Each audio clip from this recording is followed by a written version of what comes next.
Alright, so this is the ADHD Leveling Tool. This is just an excellent compressor in my opinion. So let's talk about some of the parameters that we have available to us.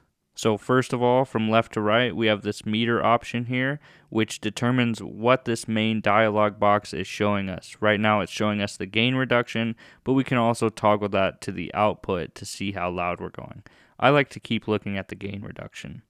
Anyway, moving on, this is a Sidechain High-Pass Filter. So basically this will allow you to high pass the incoming signal without hearing that high pass. And this is helpful because bass frequencies and lower frequencies move a lot slower than those higher frequencies, and sometimes you want the compressor to be able to act fast on those high frequencies without having to worry about the lower frequencies. So you have that option here. I'm going to go ahead and turn that down to 0 for now. Next up, we have a drive option, which is by far my favorite feature of this plugin. So this adds some tube saturation to the signal, and it sounds absolutely amazing. It's nice and warm, but we're going to go ahead and turn that to 0 just for the demonstration, and then I'll introduce it later. Next, we have a gain with a built-in tube drive. And so basically, the more makeup gain you add, then the more tube drive you'll experience as well. So basically, the louder it is, the more compression. So that allows us to crank that up. Let's take it pretty low for now, even to 0.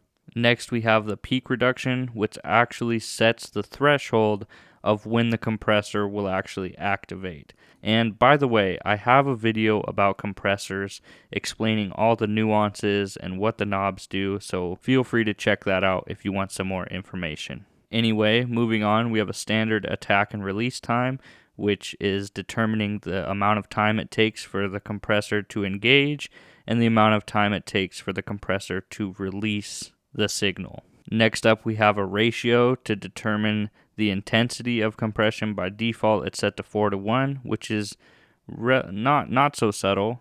it's a relatively aggressive compression, but you can go even more, even to limiting.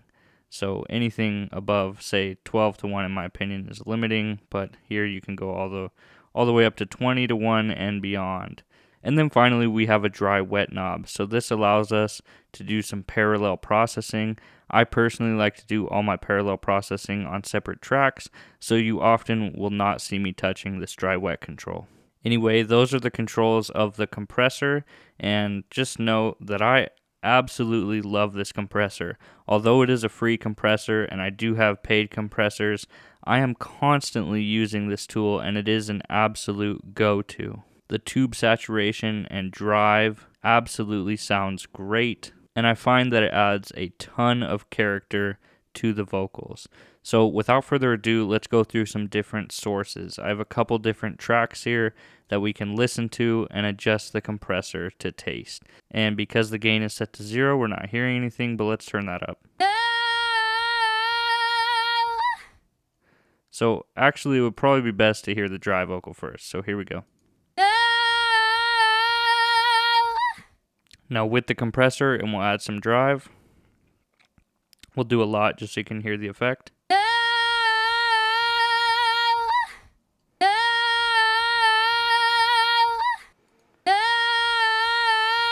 So just that alone adds a ton of density.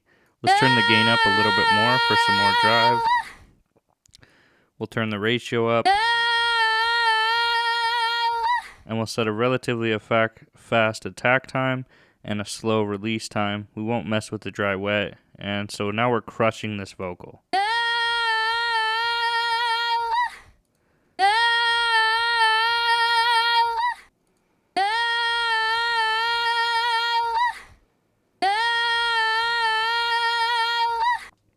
So I found it can make vocals extremely dense and just very rich sounding.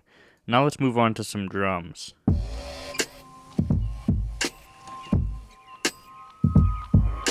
Here's the dry drums.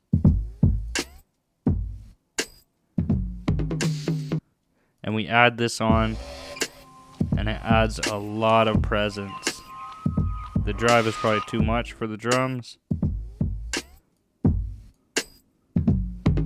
And we we want to let the attack come through.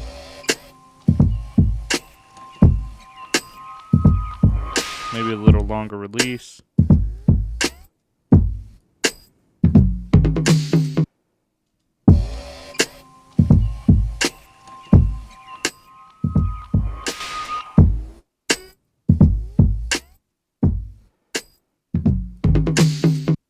So that just adds a ton of presence.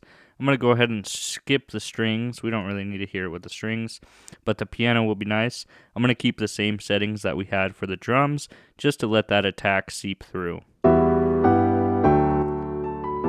Here's dry.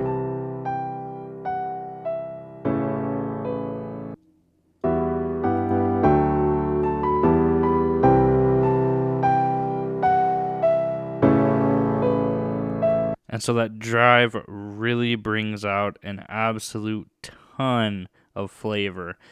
So now let's check out this acoustic guitar part. So this track is actually panned to one side, so I'm going to go ahead and engage this mono option on the utility effect, and now we'll play it again and engage the leveling tool.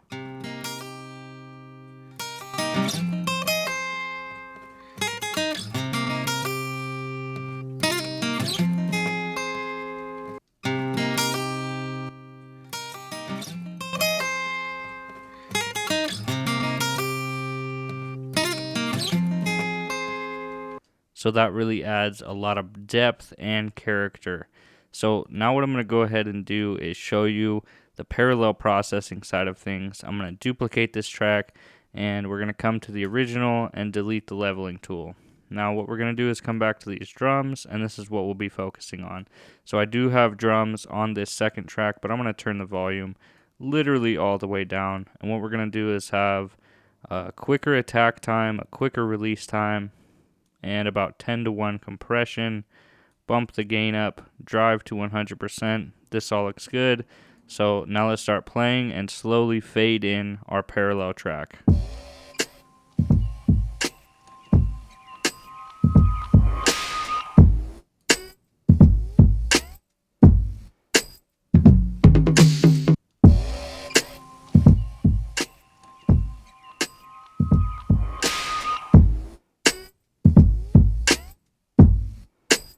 So do you see how much body this compressor adds to the drums? I absolutely love using the leveling tool for parallel compression. I think it works wonders, and the little drive option here is just my favorite feature of this whole plugin. So I definitely love using this plugin for many different things. Mainly I find myself using it on the vocals and as a parallel processing unit on drums. Those are probably the main things I use it for, but honestly, it's quite a versatile effect. So I absolutely love the leveling tool. I would highly recommend that you add it to your toolbox.